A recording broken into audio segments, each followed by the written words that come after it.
Welcome to Life on Purpose, where we talk all things health, wellness, and living your life on your terms. I'm your host, Brandy Eilert.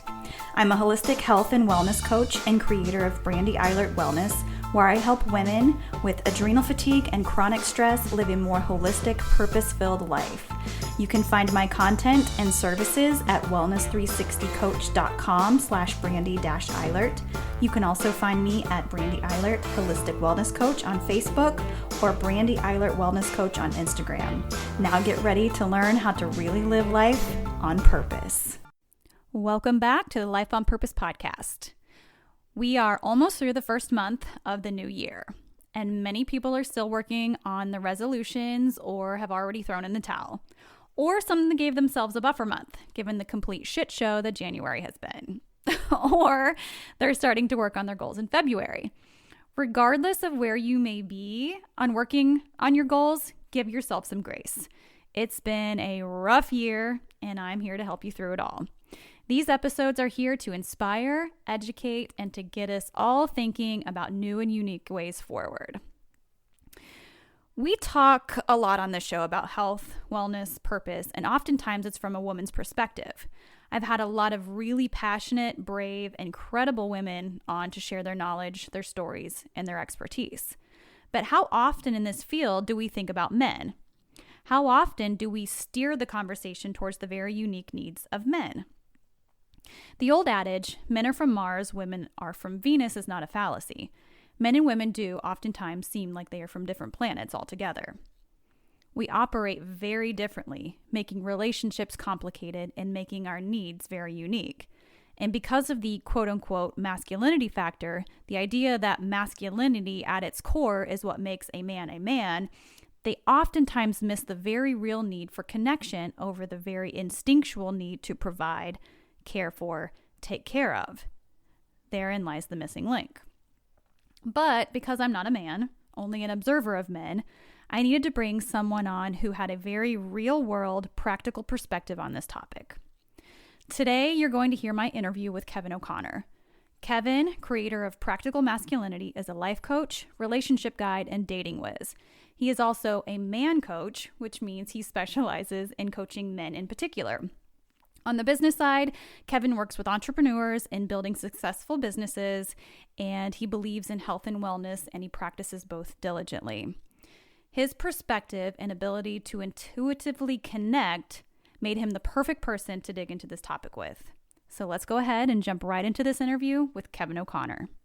Kevin, welcome to the Life on Purpose podcast. I'm so glad that you decided to come on and chat today about your business, about practical masculinity. So why don't we go ahead and start? You can kind of tell me a little bit about practical masculinity, what it is, what your coaching practice is all about.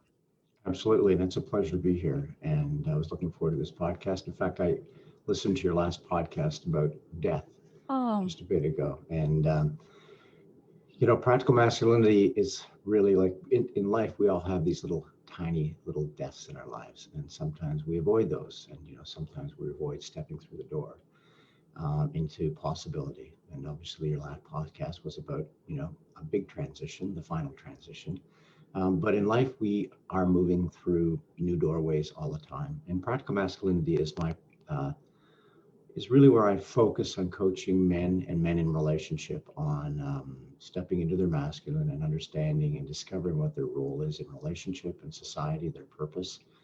These are things that most men actually do really well in avoiding.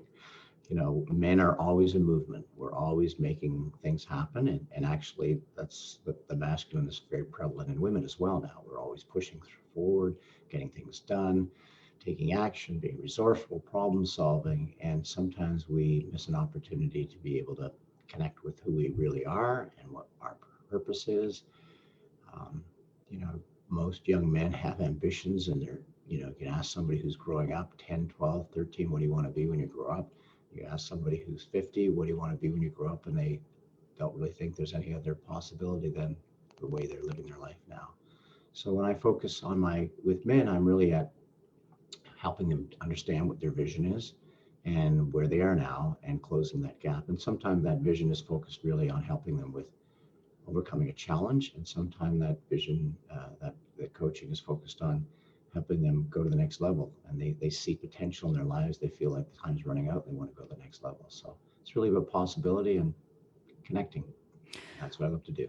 Well, so I really think that it's important for people to kind of know and understand how you got to where you are, why you chose to coach men and to be a life coach for men and kind of this masculinity coach. What is your story? How did you get to do what you're doing right now?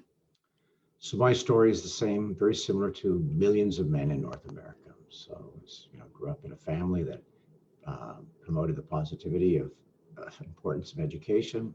Spent a lot of time in college. Got a great job. Got a series of great jobs. Raised a family of two children. I was married for 28 years with the same woman for 30 years, and then I wasn't. And so then my life changed. So for a lot of different reasons, I had to step back and take a look at, wow, was I just sort of following, putting one foot in front of the other and just sort of doing what was expected of me? Really, was I in relationship? I tell people that I was the world's most successful average partner. I was an excellent average husband. I was excellent. I had average down to an art. It was like, hey, we get marks for average. I was there. And at some point I realized that maybe it'd be good to be exceptional in my relationship. I was pretty driven outside of my relationship, very achievement oriented, but I was not very exceptional in my relationship. And as a result, changes in my relationship happened, and I left the marriage. So that resulted in a major reflection of my life, to the point that I sold a portion of my business. I left the east coast of Canada. I was in Toronto, I'm Canadian, moved to the west coast of Canada, and I literally gave most things away, and I bought a minivan from my brother. I was 55 years of age. My daughter came with me. I put my golf clubs on my road bike, and I sent 7 boxes out to the West Coast. That's all I had. I put a flat screen TV, some papers and some clothing, and I drove out west. So I did what some people might do in their 20s when they say, I'm going to finish college and go and travel to Europe for a year. I essentially started new.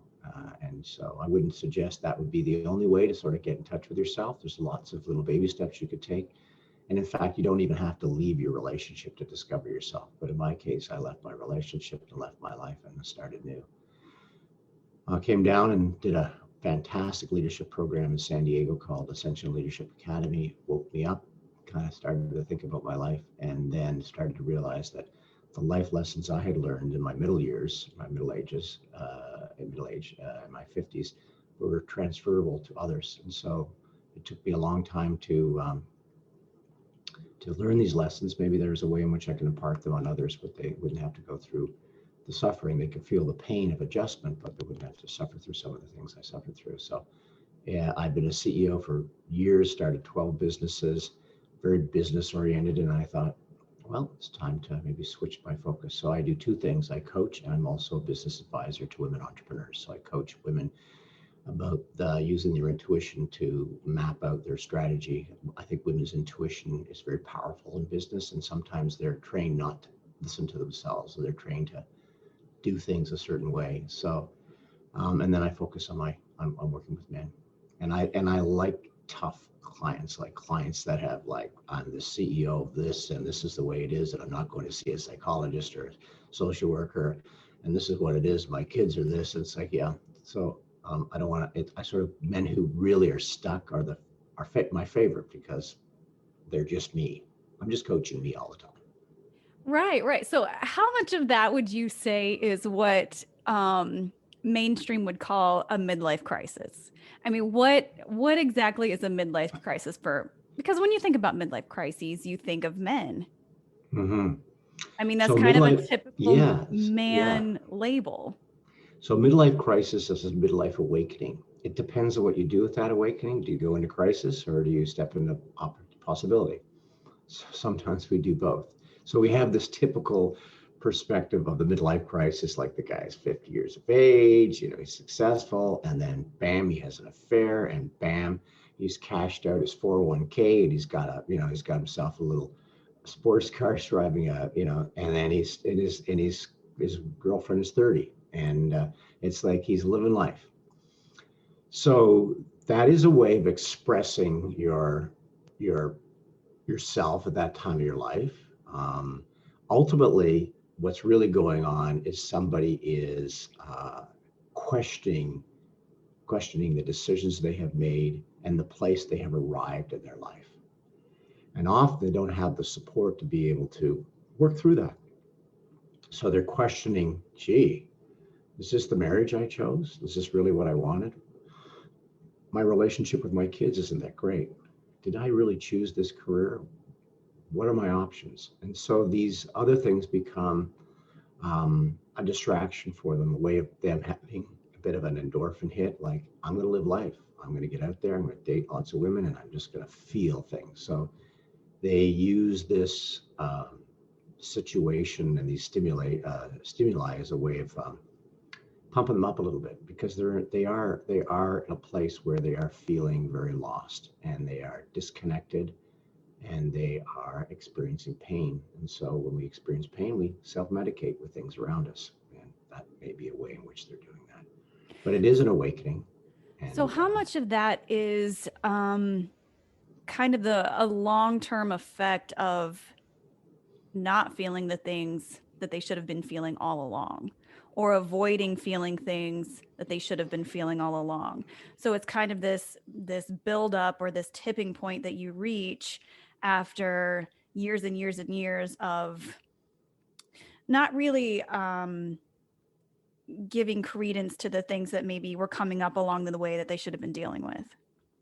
So that's an incredibly insightful question, and it is, it is exactly what happens. Is that the awakening is about a rush of feeling, a feeling of discontent, a feeling of like overwhelming, perhaps despair, a feeling of confusion. But if they really thought about it, the things that have led to that were really prevalent. They're there every single day.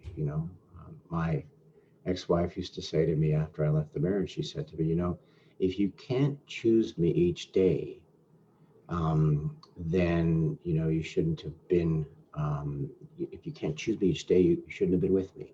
And I brought that into my practice, which is really to say, like, in the morning and the evening, when you're with your partner, if you choose into that relationship, when you wake up, like, hi, baby, how are you? Hi, sweetheart, like, nice to see you. Like, I'm glad I woke up today, so appreciative that I'm in a relationship with you. No matter what happens during that day, nothing's going to interfere with that relationship. And if you go to bed at the same time, which most people don't anymore, and you roll over and you say, I love you, you're reinforcing this. So what she was really saying was that, somewhere along the line, you stop choosing our marriage. And when you stop choosing something, there's room for something to come in between you. And that's what happened to me. I allowed things to come in between our relationship.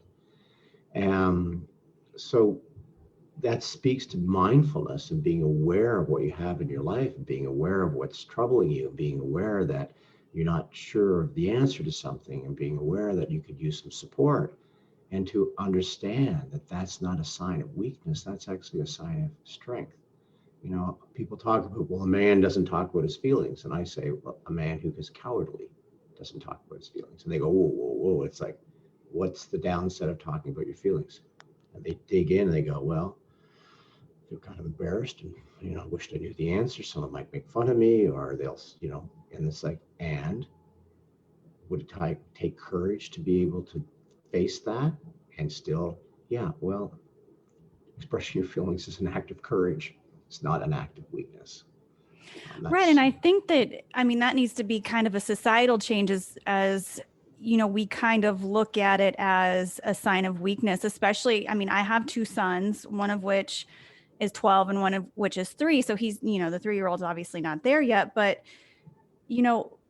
we kind of have this tendency to tell our boys, okay, don't cry, buck up, don't show these emotions. Well, where is this balance of, kind of having this this typical masculinity as far as like taking care of business, whatever, but also having this other side of being able to express yourself and express your emotions. There seems to be like this kind of fine line and this fine balance of how to raise your boys to be able to be both.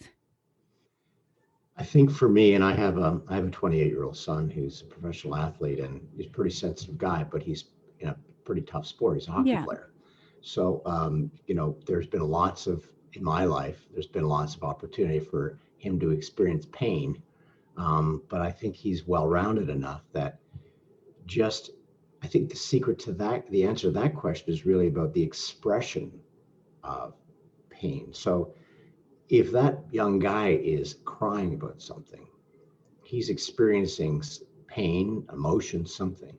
If he's aware of what he's experiencing and he puts some words to it, it doesn't make him less manly. He's still, it's like, I'll give you an example. So it's like if you bang your knee and you break, it's like, wow, and you start screaming and yelling, ah, and you're in pain. That looks slightly different for a guy if he bangs his knee and goes, whoa, that hurts. Like I am, yeah. It's something about putting words to it that allow him to be able to separate himself from the pain. So for men, it's an awareness of what they feel. It's sort of like the key. It's not that they don't get to feel it, and it's not that they have to hide it. It's just like, I feel pretty annoyed right now. I am frustrated. Now, there's nothing non-manly about that. And so to me, it's really about separating out the experience from the feeling and being able to talk about it. So you're saying that sometimes they don't even recognize the feeling. No idea. I think men have 5 emotions, like really. They have anger. Okay, so it's like, whoa. They have frustration. It's like, there's something going on. No, I'm fine. I'll sit in the car. They're frustrated. They have indifference, which is like, they just, whatever, they are just disconnected. They sometimes have excitement, like, yay, the football game's on. Yes, there's an excitement. And they may have a moment of laughter, like, oh, that was pretty funny. We're not that, like, that's it. Like, if you look up feeling words, if you Google right now feeling words, there's probably 100 feeling words. We got about 5 in our vocabulary. So sometimes, and sometimes and we don't really talk about sadness. That doesn't come up very often. And we don't talk about discouraging, being discouraged, or emotions that usually come out. Some of those emotions come out, by the way, in terms of anger. Anger is like a secondary emotion. You're usually feeling hurt and attacked or affronted by something, and then you express it in anger. It's like, well, where's the anger coming from? When you realize it's like, I'm kind of sad, bummed out, annoyed. Well, we talk about those feelings before you express your anger. So you're right. It's about expanding your vocabulary and being aware of what's going on in your body. One of the best ways to doing that is to not think about feelings, but to actually think about what's going on in the person's body. So your 12-year-old son, did you say he was 12? Yeah, he's 12. And he's sort of trying to figure himself out. When he gets a little flustered, instead of saying, what are you feeling? Because it may be uncomfortable, say, what's going on in your body right now? Tell me about what's in your body. And it's like, it's hard in the beginning. It's like, well, I'm feeling kind of tight in my chest or something. It's like I'm restless. And then those bodily experiences are often translated into emotions. So there's this field of study now called physical intelligence, which is looking at the chemistry of the body when we have certain thoughts and certain feelings. And the body and the mind are so interconnected. So sometimes for men, it's like, sometimes in men's groups, people will start off by what's going on in your body. They don't even know how to express the emotion. They don't even know, oh, I guess I'm kind of sad today. Maybe their breathing is shallow. Maybe they're feeling restless. And it's like, they can put an emotion onto it after they get in touch with your body. That's really interesting, kind of the mind-body connection. And, because there's also studies out there where, children oftentimes, if they're feeling anxiety, they'll say, I have a stomach ache. So it's kind of the same thing where if somebody who's not and I don't want to use this word like to offend anybody, but not as emotionally intelligent as others might say, you know, my chest hurts or my stomach hurts or whatever, when it's really an emotion that's trying to manifest itself and I don't have a word for it. Well, it's interesting. There was a time in my life I was vice president of a behavioral healthcare company, and we launched a disability management program, and it was a different kind of program. It was helping employees and helping organizations around absenteeism. And the physicians who actually put the program together became very aware that the number one predictor of whether or not somebody would be at work or not wasn't physical. It was the quality of their relationship with their supervisor. If you took stress, and so what happens is that if your relationship with people around you is not great, it starts manifesting itself in your body.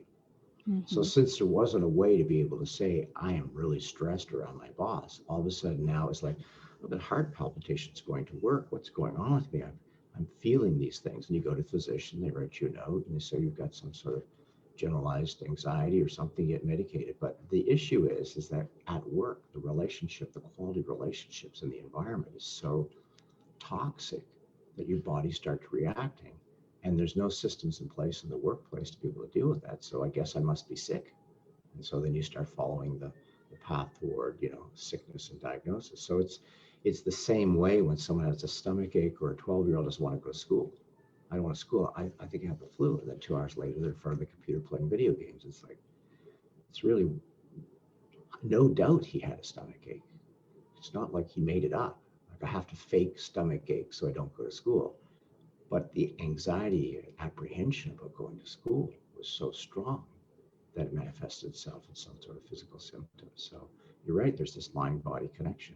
And we're talking about men and the difficulty in men in tapping into their feelings. Tapping into their body is a good starting point. That's really interesting. Well, let's talk about, like, conversely, there's this idea of, especially in kind of the age that we're living in now, this idea of toxic masculinity, where your masculinity could be toxic to another person. Can you talk about that just a little bit, kind of that idea? Mm-hmm. So my take on toxic masculinity, it is like it's like the masculinity on steroids. It's hyper masculinity, and it's the elements of masculinity that when they are exaggerated or emphasized become injurious to other people. So just as you can become addicted to fitness and say, like, your fitness program is actually not good for your health. It's because it is an embellishment of blowing up, a magnification of some aspect of your fitness program. So toxic masculinity, it's a tough one because I actually don't believe the behaviors that they exhibit are masculine behaviors. Now, when you are overbearing and oppressive and controlling and hypersexual, that's not particularly masculine. Right. But we look for a word, I understand how it sort of fits into society in terms of how we're using it. But to me, that's somebody who hasn't evolved a sense of what it is to be masculine. And you see this, by the way, here's an example. In sort of the intimacy world, someone can use the word dominant, and they'll say he's very dominant. And some women say, I look for a dominant man, and dominant in the bedroom. But many men's idea of, like, I'm a dominant, I'm a dom, is they're actually not dominant, they're domineering. Dominance doesn't suppress and control. It's not a great word, but it essentially means that I am in my power and I'm in a place of being able to influence. There's a way in which I can influence people around me. I have some charisma. I have an energy around me. If you really do, then you have no need to be domineering. You have no need to control your partner. She said, oh, she always meets these dominant guys. I usually think she probably always meets these unhealthy guys that are deeply insecure. And so they have to control in that relationship because that's a way in which they feel good about themselves. More often than not, over control is a reflection of somebody's deep insecurity. So going back to your toxic masculinity, my belief is that these are men who are deeply insecure. They have to act out and behave in a certain way. There's a script that's playing on for them that they have to align with because they really truly don't know what it's like to be grounded and know what their role is in society, and it shows up in ways that's offensive to other people. And unhealthy, sure. Absolutely, and you can have the same as toxic femininity as well. Oh, I mean that. absolutely. I think too much of anything is not necessarily a Yeah, good thing. yeah, I mean, yes. on both sides of the coin, no Mhm. question. Um, it seems though that it may be more geared towards attacking men these days more so than women.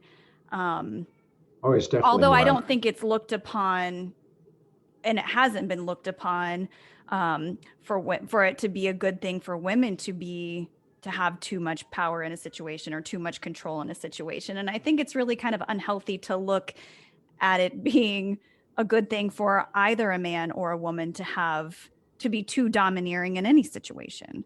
Right, it really speaks to balance, doesn't it? It really Right. speaks to, and it really, and an ability to move, from the masculine and the feminine, or along the continuum. Because Right. when two people are in the same place, I'll give you an example. I have a client where um, works long, long hours, and when comes home, a very senior position, comes home, sort of wants to sit for a little bit, have a glass of wine, maybe the meal's prepared, kind of an old school, and that's just the way in which he believes it should be structured.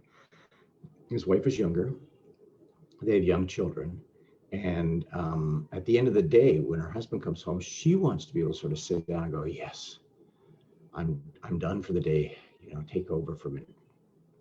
He doesn't want that, and there's conflict. And the conflict is because they both are in their feminine at the same time. He wants to be served, he wants to receive, he wants to be taken care of. She wants to receive, be taken care of. And so there's this conflict, and it's because they're occupying the same space at the same time. The opportunity for him is to come into the house, maybe decompress for a few minutes, just sit down, and then say, okay, let me, what can I do? Where are the kids? What's going on? What are you doing? Want me to prep with you? Are you making dinner? Or what's, as soon as he does that, the relationship just transforms. She's interested in hanging out with him. She wants to go to bed early with him. So it isn't even that they're not getting along. It's just that they're occupying the same space.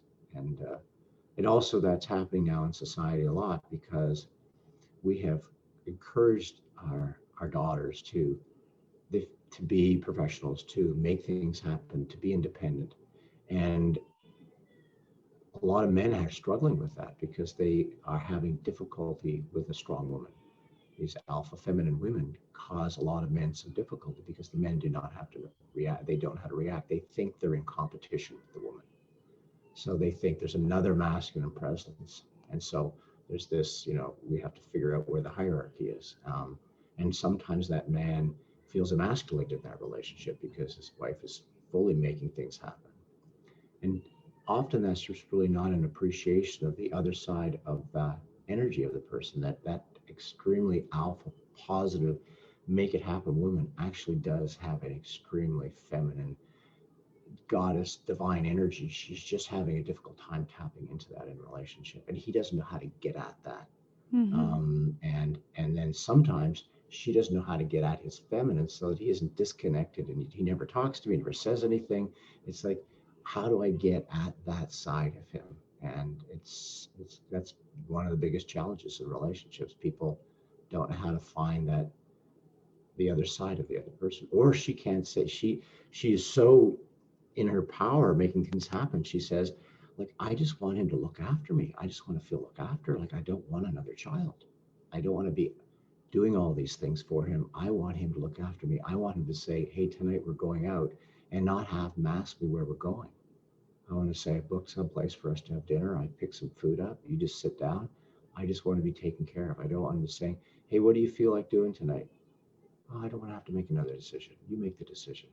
But she has to be able to receive too, because if he makes a decision and it's not the best one for her, she can't go like, oh, that's not the restaurant. That's not the food I felt like. Otherwise, we got So to think. really it's just about communication and being able to meet each other's needs, kind of understanding what the other's needs are, um, and trying to have some sort of middle ground and meet those. But I think communication's oftentimes difficult, especially for men.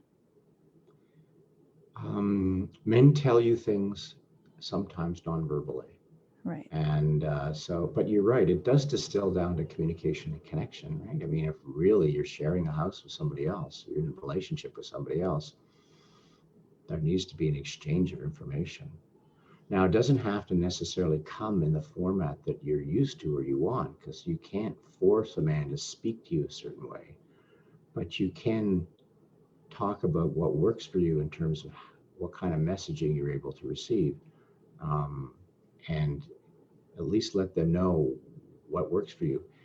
A really basic one that people have been talking about for 10 years, this is love languages, just understanding what the other person's love language is. You know, there's 5 love languages. And if your idea of your love language is what you really need is physical touch, and your partner's love languages is acts of service. He's out fixing the door, the garage door is off its hinges, the garbage is going. He's like, and you're like, oh, can he stop being busy? Can I just sit on the couch and have him put his arm around me? And then you bring that up, and he's like, I love you. Like, I am totally in relationship with you. So sometimes just understanding, I just want to let you know, you can do half of those things and spend some time on the couch because this is what I like. And he might go, oh, and sometimes it's just simply understanding how you're wired. It's so funny. You're describing my relationship right now. Yeah. My husband's love language is acts of service, Mhm. and mine is not. Mhm. So it's really it's funny. I was sitting here giggling listening to you describe that because that's totally us to a T. Well, I had my ex-wife Leslie was a total act of service. Like, there would be entertainment, there would be parties, there would be dinners and like, she looked after me so well. And I just didn't know how to tell her that's not actually the way to look after me. I'll have Yeah. a grilled cheese sandwich and some cuddles, like some make love. Let's just hang out. Yeah. But I didn't know how to say that. So she was knocking herself out as she did, as your mother did, like, so capable and competent and such a beautiful force. And to me, sometimes that was overwhelming because I didn't get to be with her. I didn't get to experience her. And that was, so it's the same as your, relation. But I didn't know what I knew now. I was just like, oh, duh, I'm not happy or something. We just, that's when the old Very one is like, basic emotions well, it's around like it. you ask I run a program for, I'm just actually building it now for women on online dating, and you ask um, people to sort of describe what they want in their life, and then describe what they had in their life, and then I will ask somebody, I'll say, so given that that was your previous relationship, what role did you play in the breakdown of that relationship? This is a great question to ask men when somebody's on online dating. They talk to them a little bit, and then they say, like, tell me about your previous relationship. And they say, oh, we drifted apart. It's a classic guy. We didn't see, we drifted apart. It's like, okay. And then I say, ask them what role that man played. What role did you play in that breakdown? If he can't answer that, if he can't take responsibility, and that's a warning sign. It means he doesn't know that he had any role. She got, we just didn't see eye to eye. She had an affair. All like it was. There's no responsibility for him. If he can take responsibility, then the next question is asked. And so, what kind of work have you done personally to make sure that doesn't show up in your next relationship? That's usually the killer question because, well, what do you mean? Have you it's just gonna. If that's the way you were, how you can make sure that doesn't show up again? And if they Right. say, So yeah, a part of this idea of practical masculinity is in and of itself taking responsibility for your own behaviors when, you know, I you think it's got it. really difficult to do that Okay, as a so man. You never want to feel like you fail. And knowing what I know about my husband, I have a brother, I have, my sons, none of them like to admit to being wrong or that they've failed at something. It's like it kills them. okay, so you are like, we're digging into some good stuff here, because this concept of responsibility, it does not mean blame or fault. Right. It does not. So if you are blaming somebody, or you're afraid, or you think you're to be blamed, you don't want to be blamed yourself, that's not responsibility. So let me give you a definition of responsibility. There's an equation that says E, which is the event, plus R, and R can stand for response or it can stand for reaction, equals an outcome. So an event is presented, we decide to react as men, whoa, we'll get an outcome.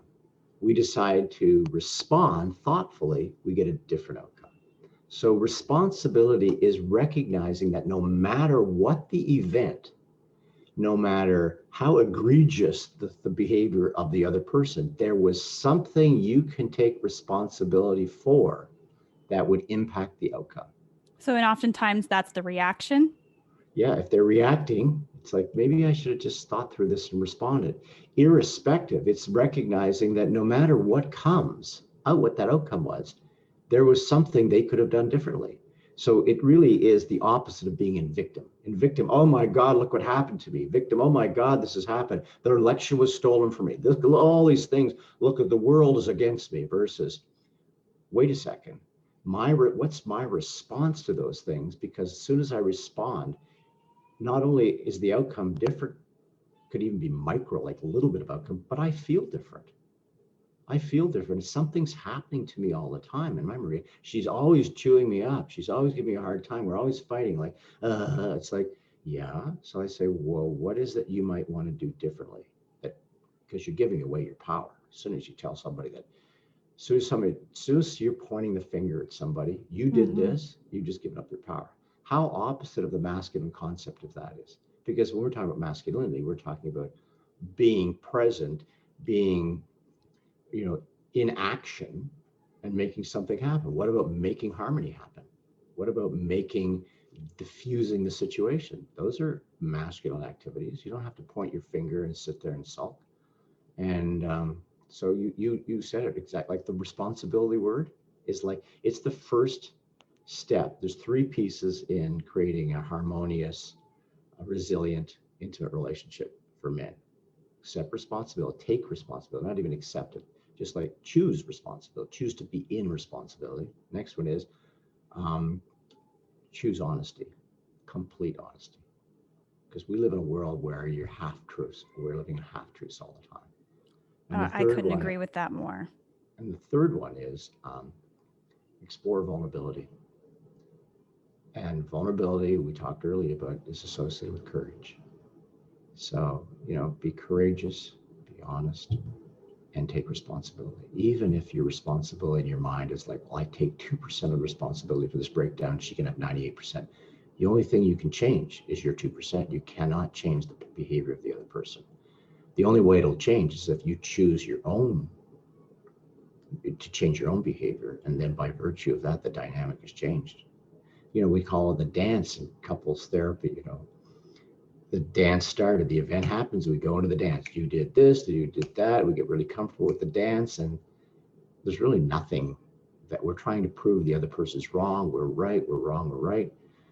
By virtue of the fact that the relationship's in difficulty at that moment in time, neither of you have chosen to put the relationship as a sacred thing, and both of you are actually not serving the relationship. So there's no winner in that one. So Being in right. reality, it's just like anything in life. If you turn it around and focus on only the things that you can control, it's going to make it a lot easier to communicate and kind of solve the problem, solve the issue, solve the breakdown. And and take responsibility for what it is that you can control in it. Totally, the great example, you're totally right on. The greatest example, road rage. You're in the car, somebody does something. Now, your reaction is going to lead to a certain outcome. To somehow suggest that that breakdown, the rage that you have, that, you know, is running up behind them, flashing the lights, whatever, is somehow something that they did is a little bizarre in my mind. It's like, well, they did do something. Now, what are you choosing to do? And to suggest that all of these things that have then happened in the sequence were their fault. It's like, well, since when did you give up your control to the other driver? You can just simply, hey, this guy really annoyed me. I'm going to pull off for a second. Time for a rest stop, because I don't want to be in the same road as this guy. He's whatever. But I mean, I wish I had learned that lesson a long time ago. And then to kind of walk yourself also through the scenario of what kind of good outcome is this going to get me? Usually it's not a good outcome. No, it's a lack of self-discipline and letting, it's like, right. I'm going to let this go. My brother used to say something to me when we would drive, because I would get annoyed. He said, look, don't get involved. Don't interact with them, because they have much more practice at being a jerk than you do. Like, you're just going to be a jerk now, but you're not a jerk very often. Many of these people driving that are being jerks, they do it every day. They are experts at being jerks. You'll never be able to compete with them. Your moment of jerkness it'll never master. You know, they'll out jerk you all the time. So it's about knowing yourself and taking responsibility. But you have highlighted a few things today, and you've highlighted the importance of men being more aware of what they're feeling, and if that's important, that means really understanding what's happening in their body. I mean, you raised great questions about the importance of connection, being, you know, in relationship with the person, not just being isolated by yourself. Communication, how important that is, and also that people communicate in different ways. Talk about, you know, what love language, what way works for you, and then also responsibility. That's like, those are really powerful things, and they're simple, but they require you to break some bad habits. Right, and I see. I'm a very big observer of people. I love to observe people. I love to observe relationships, whether it's friendships, romantic relationships, whatever it is. I'm kind of an observer of human nature. And one thing that I've kind of picked up on, and I wouldn't say I'm very old, late 30s, but in my lifetime, is that men in relationships typically build this idea that I need to provide. I need to create a stable environment. I need to make XYZ amount of money. I need to have this amount of success that defines them. And one missing piece typically is it takes them a long time to realize that in putting their focus 98% on those things, you've missed a big chunk of connection with your partner. And sometimes, you know, and I've seen like the breakdowns of friends' relationships, family members' relationships, where it's too late when they realize that they've spent a lot of time putting too much focus on those things. It's too late. Have you ever heard the statistic that women think about leaving a marriage for 7 to 9 years before they actually leave? I have not, but it doesn't surprise me. Men think about 6 months to a year. Yeah. Like, I don't think this is working. Usually it involves somebody else in their life, and that's an impetus. But women will be patiently waiting. Okay, yeah, no, let's go to couples counseling. No, try this. Patiently waiting. But when they decide to leave, they're never coming back. A man can actually 6 months and then go, oh, I kind of made a mistake coming and check in, and then checking in on their ex-wife, and it's like, what happened? Like, she's not, it's like, you know, it's like she left the relationship 3 years before. She's hanging in there. She's been thinking about it for years. Right. But women are very patient. They're very dutiful. They're very attentive to the children's well-being. Men can be a little bit more impulsive in their decisions. So you're right about this is a progressive kind of slow degradation of the relationship. And they think about what you just said. They think, this is my role, a provider, generate some wealth, create the house.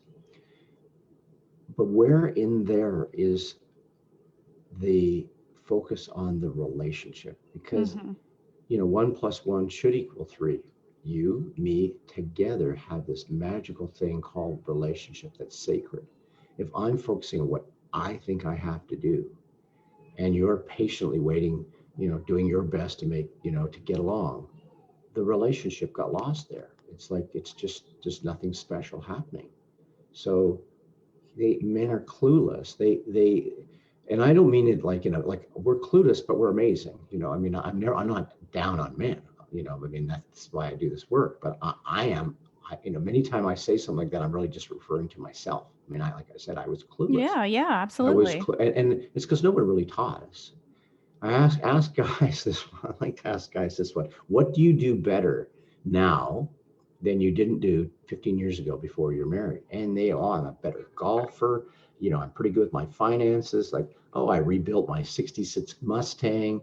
I am. It's like, wow, what did it take to be good at that? I spent a lot of hours. I'm always online. I'm in a car club. It's great. I said, so what have you done in your relationship now that's better than 20 years ago? Let's talk about lovemaking. Are you a better lover than when you were 28? The eyes roll. What do you mean?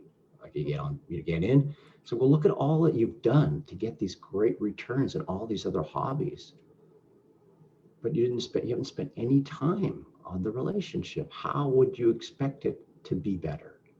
In fact, if you've ignored it, how would you expect it to be even nearly as good as when you first met your partner? Like, that's an unrealistic expectation. I'll neglect something while I focus on other things, and then I got irritated that we're sitting around watching football and telling my buddy, like, we're not having sex very often. She's lost her appetite. I don't know what's wrong with her. It's like, this is the classic. I know men who start Googling, perimenopausal, maybe she needs some hormone treatment. It's like, that's the ultimate in not taking responsibility. What's wrong with my partner, that she doesn't want to make love to me? It's like, what are you not doing in relationship that could actually change your interest? That's a different mindset. So it's kind of turning it around and saying, okay, what can I do? What is this extra effort that I can put forth that will help remedy this situation of lack of intimacy, physical intimacy? We could remove the word extra and just say, what can I do? What effort can I put forth? What effort can I make? It's like there is, the old saying that when does foreplay begin for a woman? And it's for a man to start foreplay. It's 5 minutes after the last time that you made love. That's when a woman wants foreplay to start. And if that means it's 7 days of foreplay, because that's the next time you're going to find time together because your kids, then it's 7 days of foreplay. A man needs to live in foreplay with his partner. It's a lot more fun too. It's a lot more fun to walk into the kitchen when there's something happening, and just brush up against your partner and give them a kiss in the neck, pull them in. It's like, ooh, where did that come from? It's to step up, and when she's doing something and realize the dishes are cleared and the dishwasher's loaded, and to do the blue jobs without being asked. It's like, wow, did you put that? Wow, when did that happen? To bring the laundry in and like those, like when you do those things, I say to guys, like, there's nothing in your life that you can do that requires this little effort to give you this amount of return. If you get up, if you say to yourself 4 times today, I'm going to text my partner, tell her I love her, I miss her. 4 times. I'm going to do it at 9, to watch what happens that evening. And this is like, how long does it have to take a text? Baby, I'm sitting in a management team meeting. This is so boring. I'm thinking, I'm on this Zoom call. It's killing me. And I'm just thinking about you on the weekend and how much fun we had. I can't wait to come home. Most people can text as fast as they can speak now. Anybody younger than me. If you got that randomly in the middle of the afternoon, like you're like, whoa, oh babe, I'm, in regular non-COVID times, I'm running late. I can't take the kids to soccer. It would be a lifesaver if you grab them. I'll pick them up after, and I want to grab some food on the way home, and I'm getting your favorite whatever sushi. I'll be there. I'll take the kids and home with the sushi. Like, does that hard? Ask a guy, here's a good one ask your friend, any guy, to read out the last 3 messages he sent to his wife. They're usually like, Can't get that. Can you grab this? Pick that. Forgot my coffee. Like there's nothing loving in them. And I'll add babe, dear, I love you. So I say, how much time does that take? Oh, 3 minutes. What's the return? I'll get home, like we're feeling pretty good. It's like, you got 2 hours for 3 minutes. Like, can you do anything else in your life for 2 minutes that gives you 3 hours of bliss? No. So it's a big part of this is Right. educating men. It's not like these guys, it's not like men are like opposed to being connected. They just, who's taught them about that, the value of that? Well, that's okay. So then let me ask you this. What responsibility is it of mine as a mother to help my son be a good partner when it's time for him to date and get married, and what responsibility, what can I do as a mom? What can my husband do as a father to raise a man who's going to be a good partner? Let them look after you. Stop looking after them. I really like that, because we talk about this all the time in our house. My kids do their own laundry. They cook for themselves. My oldest struggles. He's got this tendency of wanting to be taken care of a lot. And I have to remind myself often to push him to do things for himself.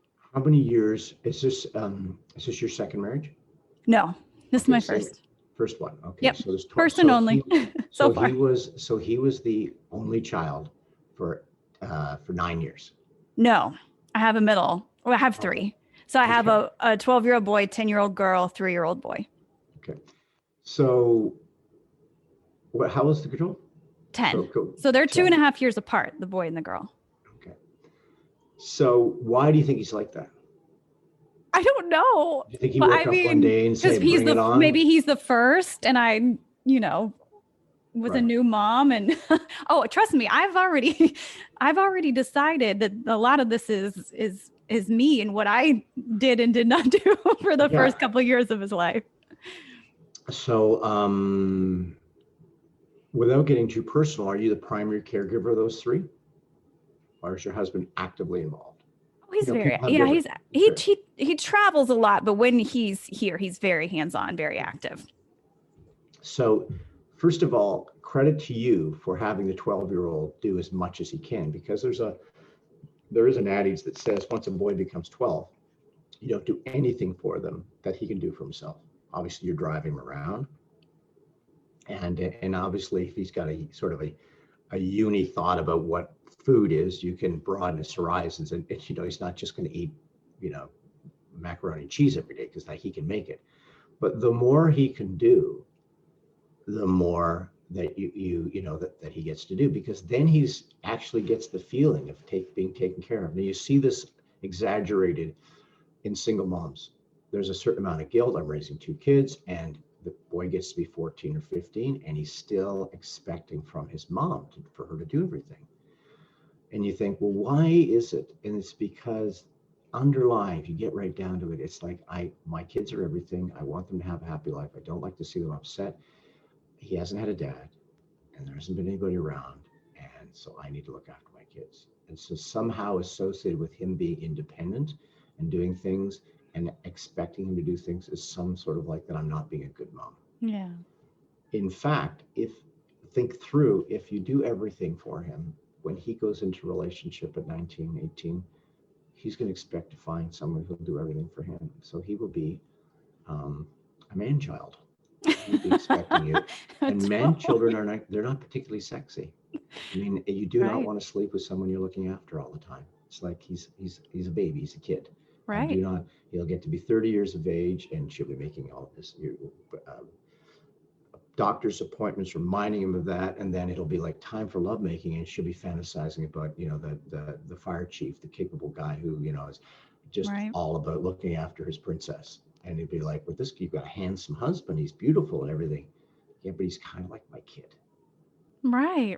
So, and he thinks that's what the dynamic should be, that he will find a woman who will look after him like his mom. But it's not a wrong thing.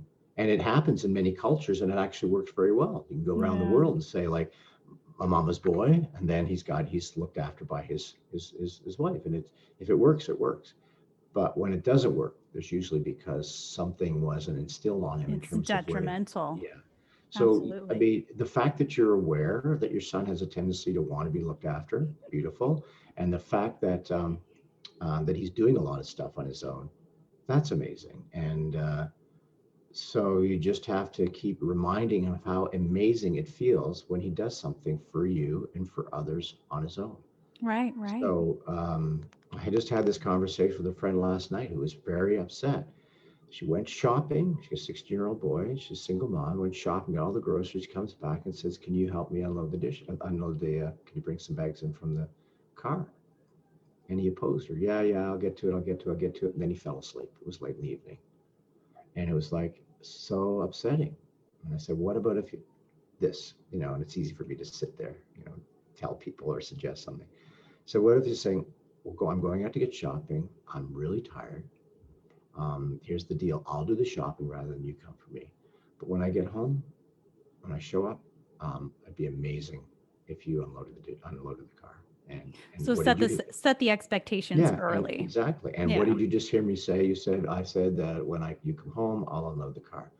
And we on the same page about that? Yep, yep. Okay. Yeah. You come in, you pull in, you bring one small bag in, you put it on the counter and say, all of the groceries are in the trunk. Um, and you just, and guess what? You don't take them out of the trunk. And he falls asleep and the food is ruined. I say the next morning, what happened? Did you get the groceries away? Oh, I forgot. You know, there's a lot of frozen food in there. It's melted. And I just, that's $22. I need $22 to replace that. I'm not Yeah, mad. so Say, not like setting the responsibilities and natural then consequences. the That's what would happen yeah, if you're a expectations. young guy and you order chicken wings and you leave them out all night because you fell asleep after hanging out with the guys. You're not getting up the next morning and going. You might message your mom and say like, I'm not sure about like, you know, if that's chicken stays overnight. She says you got to throw it out. And the guy's last, I got to buy another. I bought enough for 2 days. I guess I have to buy more chicken wings out of it. It's just Yeah, life. But right. if it's like, oh, the food is ruined, I'll go to the store and get it. Or here's the items that were ruined. I'm going to run some dry clean. If you just go in and pick it up at whatever this supermarket is, like then it's like, oh, this is real world stuff. And but it doesn't have to be a fight. It doesn't have to be a fight if you're the fights usually come because there's resentment built up. My daughter's Right. an amazing life coach, and she talks about anger relationships being about the lack of boundary setting.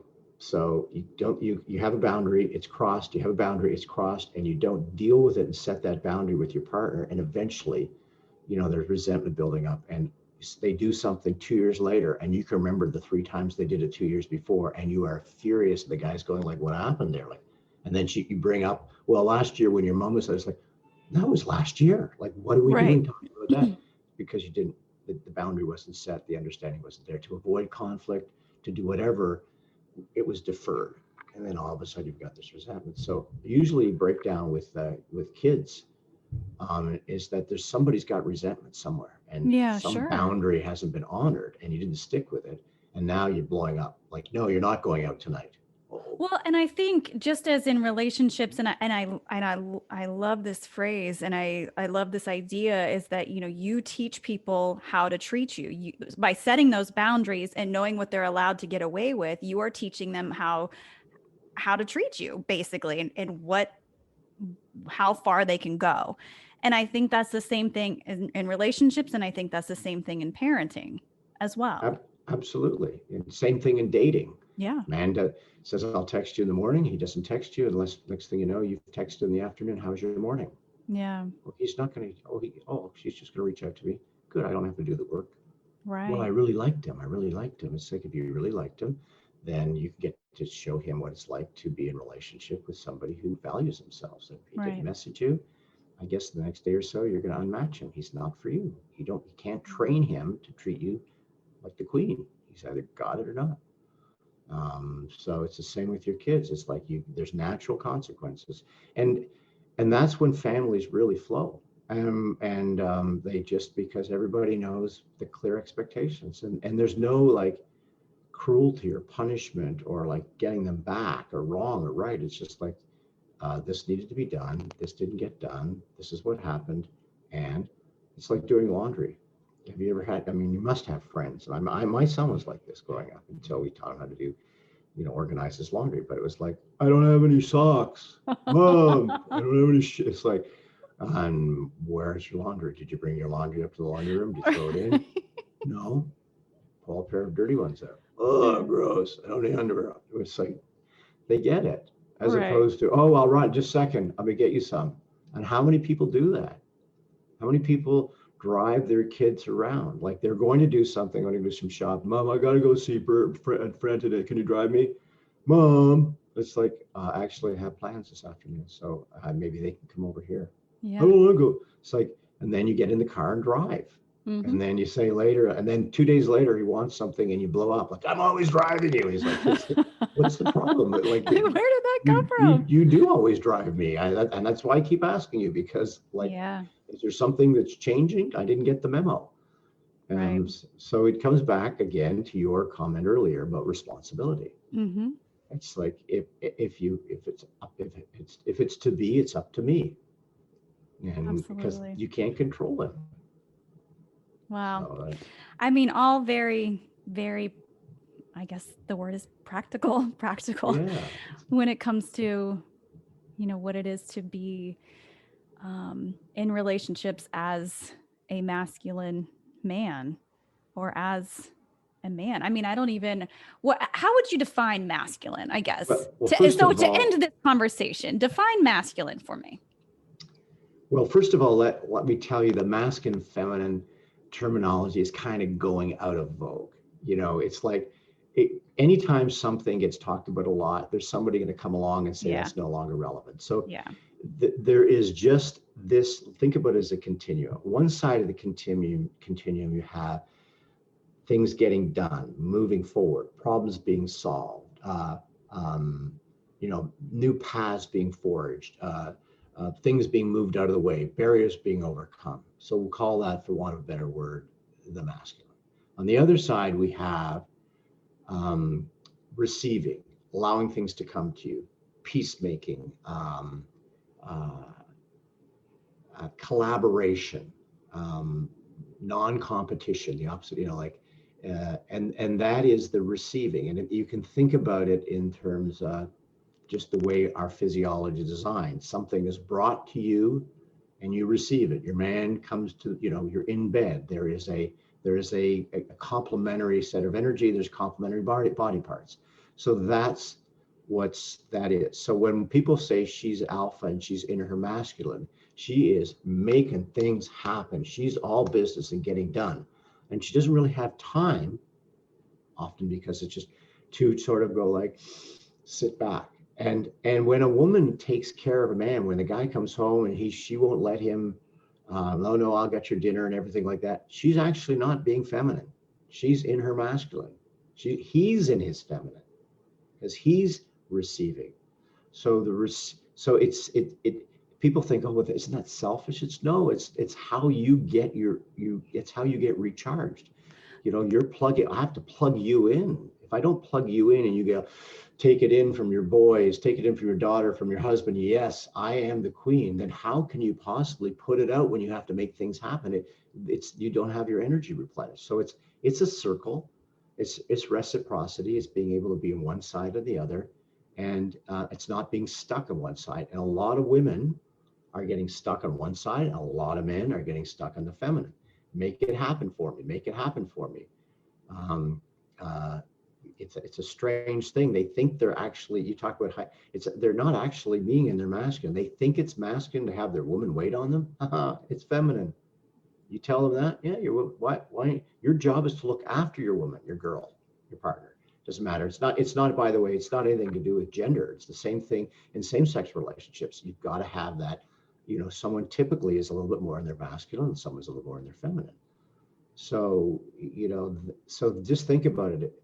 If you, and I'm sure some high-powered women entrepreneurs. I know tons of them. I mean, and they get stuff done. And to be in relationship with them means that man has to really level up, because she has to feel okay with letting go. And it's a really important thing. She really has to feel okay with surrendering to the situation. A lot of women get so, they're making so many things happen that they won't let you do anything because they Yeah. want to be done a certain way. So But in reality, it's just about balance for both. yeah, The balance of your masculine and feminine for both partners, and being and able to come together when each of them is in the other. and not getting triggered by masculine and feminine, because I know Yeah. some women who say, have you seen me? I'm in 8-inch heels. I'm never out of heels. I'm in skirts. I'm super feminine. And I will talk to them, you are your presentation is very feminine, but your energy is very masculine. And same with guys. Yeah. You can say to guys like, you're in your feminine. They think, are you kidding me? Like, have you seen me? You see what the stuff I'm into? I know, but you're always receiving and taking and having things come to you. Your partner wants you to take care of her. Yeah. What does that look like? And they go, oh, they're not being, that doesn't mean, you don't want to be triggered by the terminology, I guess is what I'm saying. Wow. Also much to take in, but Yeah, I mean, this has been a really very we covered enlightening we talked about conversation. so many things, and it's so much I fun. know. I love it. And I hope the audience got something out of it too. But I would love for you to share where people can find you for your coaching services and any other services you want to share. Absolutely. So there's two things that I do. I'm actually a women's business coach, and my focus is on, I have a bias. I think I mentioned it earlier. I believe that women's intuition actually will lead them to be successful entrepreneurs. And it's when they deny and ignore their intuition and try to box themselves into following some sort of methodology and getting their masculine that they lose their focus. And so what I like to do is help them take their intuition and what they're feeling about their business and translate that into strategic, strategy. So I love that. I'm a long years and years of being in business. So that's my business coaching, and my couples and men's coaching. And I do work with women. It's just that, we all need to have a little niche. So I call myself a man coach. Is focused on helping men primarily in their middle years around a whole bunch of things. You can just come to my website and there's an inquiry form on there. I had the unfortunate experience of having my Instagram hacked. So my Instagram disappeared about just before Christmas, on my birthday, actually, the 28th of December. So I'm rebuilding my Instagram, which is a lesson for people that you can't build your business. I don't, but for people who have hundreds of thousands of followers that are tapped into building their business around their social media, you don't have a mailing list, if you don't know who the people are, all of a sudden one day it may be gone because you're using a third party to host your information, and they control you. So www.practicalmasculinity.net. So it's important.net. Okay. They can also book they can book some time to talk to me. So this has been lovely. I enjoyed it. We could talk so many things. I love talking about stuff and relationships and what happens is really digging in. Yeah. Well, Kevin, I'm so grateful for the conversation, and I'll include all of that in the show notes. And yeah, it was great. Okay. Great chatting. Thank you so much. Thanks so much. Pleasure. Take care now.